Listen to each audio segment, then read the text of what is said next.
Welcome friends, Insta রান্নাঘর থেকে সোমা বলছি। আজকে নিয়ে এসেছি রেসিপি হচ্ছে কলমি শাক ভাজা। কলমি শাক কিন্তু বিভিন্নভাবে খাওয়া যায়। আমি ভাজা করেছি, তোমরা দেখতে থাকো রেসিপিটা। প্রথমেই তেলের মধ্যে 5 ফোড়ন দিলাম, তারপরে বেগুন দিয়েছি ছোটো করে। বেগুন দেওয়ার কারণে শাকটা কিন্তু ভালো মতো মজে যায়, সেই জন্য বেগুন দেওয়া হয়। বেগুন দিয়ে একটু নুন দিয়ে দিয়েছি, আর কলমি শাকগুলোকে আমি দিয়ে দিলাম।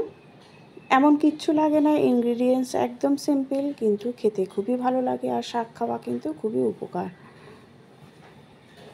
দিয়ে দিলাম নুন আর হলুদ, দিয়ে ঢেকে রাখবো। ঢেকে রাখলে শাক কিন্তু খুব তাড়াতাড়ি মজে যায়, আর রান্না করাও কিন্তু খুবই ইনস্ট্যান্ট রান্নাও হয়ে যায়। আর নামানোর আগে স্লাইড চিনি দেবো, আর খুন্তি দিয়ে এরকম মেরে মেরে আমি একদম সেটাকে শাকটাকে মজিয়ে দেব। দেখো কত তাড়াতাড়ি কলমি শাক কিন্তু রেডি হয়ে গেল।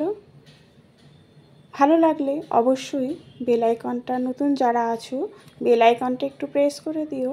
Thank you.